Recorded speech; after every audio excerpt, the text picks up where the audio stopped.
हम सबका मार्गदर्शन करने वाले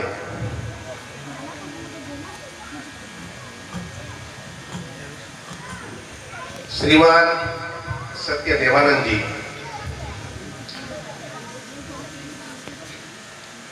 देवराज जी भाई साहब और यहाँ उपस्थित समस्त बंधुओं मातृशक्ति, सबसे पहले तो मैं धन्यवाद देना चाहूंगा उन सभी लोगों को जिन लोगों के अंदर अपने गांव के अंदर कथा कराने का भाव पैदा हुआ और उसमें भी धन्यवाद उनको देना चाहूंगा जिन्होंने कथावाचक के रूप में वेद व्यासपीठ पर उपस्थित श्रीमान सत्य देवानंद जी को चुना। वो कथाएं क्षेत्र के अंदर होती हैं, तो मुझे क्योंकि स्थान ऐसा है तो झूठ बोलने का कोई फायदा होता नहीं है, बोलना भी नहीं चाहिए, मुझे उसमें किसी में रुचि नहीं होती। लेकिन जब सत्य देवानंद जी का नाम आया और मेरे पास में सूचना गई थी, कुछ लोग गए थे, तो मैंने कहा सबसे पहले तो आपके लिए इस बात का धन्यवाद है कि आपने एक ऐसे व्यक्ति का चयन किया है, ऐसे महान पुरुष का चयन किया है जो वास्तव में इस हमारे धर्म की रक्षा करने के लिए अब से नहीं बहुत काम कर रहे हैं। कथावाचक बहुत होते हैं, हमने बहुत समय देखा है, आज समय अनुकूल है, बहुत बोल रहे हैं, मंचों से बड़ी बड़ी बातें चलती हैं, व्यासपीठ से बैठ करके बहुत बड़ी बड़ी बातें अब करने लगे, लेकिन वो जो समय प्रतिकूल था, विपरीत था, उसमें बोलने वाले लोग मिलते नहीं थे और उसमें हमें ऐसे संत मिले और जिन्होंने के साथ में हमने लंबे समय तक काम किया। देखिए बहुत सारी चीजें चलती हैं, चर्चाएं चलती हैं, लेकिन मैं तो आज अपने को गौरवान्वित महसूस कर रहा हूं। अचानक भाव पैदा हुआ और ऐसे दिन उपस्थित हुआ जिस दिन यज्ञ पर चर्चा चल रही है और जितनी बात आपको बतलाई जा रही है उसमें से एक बात भी गलत नहीं है। और ये तो हमारे घरों के अंदर प्रतिदिन होता ही था और अब भी चलता है, लेकिन उसका रूप बदल गया। घरों के अंदर माताएं निकाल के, जिसे कहते ना होम निकाल रही, उपला लिया, उपले पर घी डाल दिया और सामग्री डाल दी, उससे कर दिया, हर घर के अंदर चलता था। लेकिन अब वो रूप बदला है, लेकिन उस रूप को वास्तविक रूप में लाने की आवश्यकता है। बहुत सारी चीजें मिलती है, बतलाया है आपको। एक चीज आपको मैं कहना चाहता हूं आपसे, अब चूंकि 3 मिनट बदलाते या 5 मिनट बदलाते तो समय हो सकता था बंधन का, लेकिन 2 मिनट पढ़ा होगा ना, किताबों के अंदर लिखा होता था, भूमिका के बाद में 2 बातें लिखी होती थी, नहीं लेखक लिखता था ना उसमें संपादक के द्वारा 2 बातें, तो 2 बातों में पूरी बात लिखता था अपना। लेकिन मैं पूरी बात नहीं कहूंगा, कुछ बातें संक्षेप नहीं कहूंगा क्योंकि ये अनाधिकार निष्ठा है। देखिए विशेष रूप से मेरा अपने बुजुर्गों से और माताओं बहनों से निवेदन है,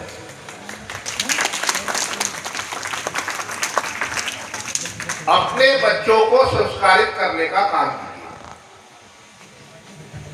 बच्चे हमारे संस्कारित हैं तो हमारा जीवन ठीक रहने वाला है और हमारे जीवन का मतलब इस देश का भविष्य सुरक्षित रहने वाला है, हमारे समाज का भविष्य सुरक्षित रहने वाला है। और यदि हम संस्कार विहीन हो गए, हमारे बच्चे संस्कार विहीन हो गए, तो समझिए सब कुछ समाप्त हो जाएगा।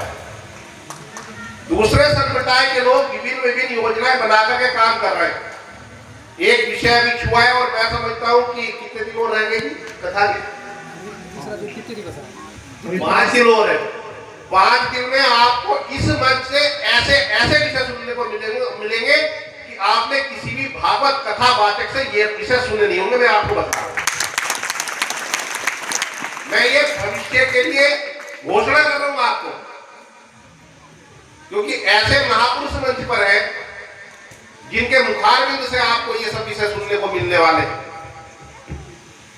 अभी लव जिहाद जैसा विषय आपको समझ में आया होगा कि नहीं आया होगा कि हाथ में कलावा बांधना, अपनी पहचान छुपाना, दोस्तियां करना और फिर बहला फुसला करके हमारे समाज की बहन बेटियों को अपने जाल में फंस लेना, ये लव जिहाद है।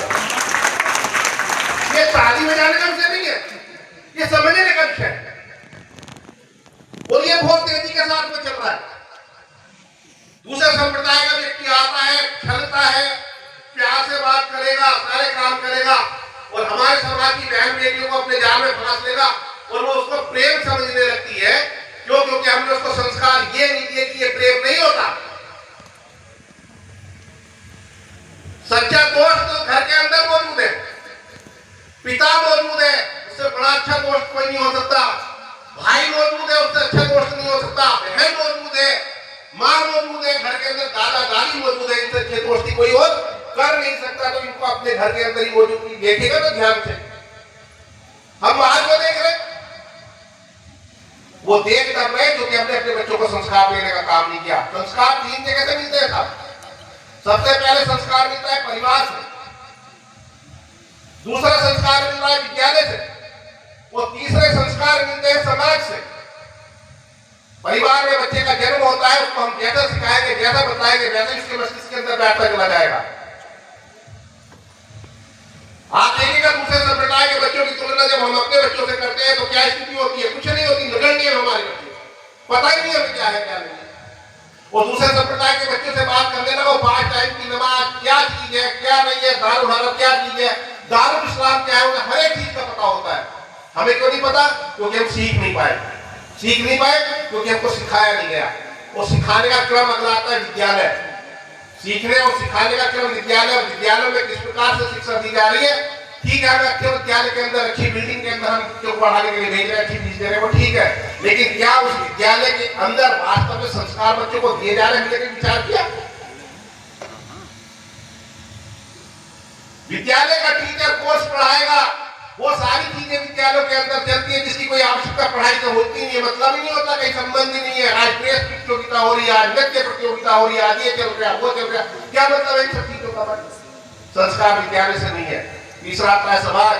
समाज के अंदर स्थिति क्या होगी मुझे बताने की आवश्यकता नहीं, सबको पता है। कुल मिलाकर के जब संस्कार मिलेंगे नहीं, 3 स्थानों से संस्कार मिलते हैं, तो इनको क्या पता चल रहा है? ये छोटी छोटी बच्चियां बैठी हुई है, ये तो समझती है कि यही प्यार है, इसलिए लव जिहाद चल रहा है। धर्मांतरण बहुत तेजी के साथ में चल रहा है। भैया हंसो मत, जरा ध्यान दो। जो विषय ध्यान से आप सुन रहे हैं, मैं समझता हूँ जितने लोग बैठे मनोरंजन के लिए कोई नहीं आए होंगे, अपने घर पे बैठे होते, बड़े आराम के साथ में इसमें बेड पर होते, पंखा चल रहा होता, सारी व्यवस्थाएं होती, लेकिन यहाँ बैठे हो नीचे आप लोग, तो आप सीखने के लिए यहाँ आए हो। समझो एक चीजों को क्या चल रहा है, क्या नहीं। बुरा मत मानना, मेरी भाषा ही ऐसी कि अपने समाज के बीच में जब जाता हूँ तो समाज को अपना परिवार मान के चलता हूँ। परिवार में जिस प्रकार की भाषा का प्रयोग करना चाहिए वही भाषा चलती है। धर्मांतरण जैसा विषय चल रहा है, सत्संग के नाम पर लोग आ रहे, वो सत्संग नहीं है साहब, वो कुसंग है।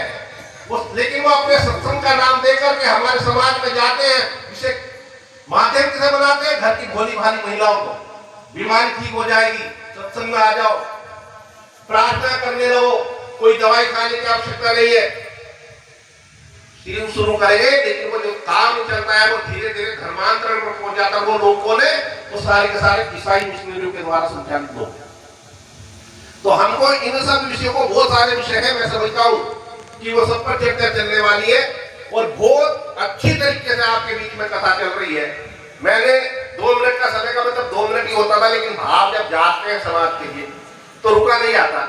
तो मुझे इतना समय दिया, बहुत बहुत धन्यवाद। और मैं इसको यही ईश्वर से प्रार्थना करता हूँ, हे परमपिता परमात्मा, मेरे इस समाज की बहन बेटियों को, मेरे समाज के इन बंधुओं को ऐसी ताकत दो कि अपने समाज को सुरक्षित रखने का काम करें। और जब मेरा समाज सुरक्षित रहेगा तो मेरा ये राष्ट्र सुरक्षित रहने वाला है।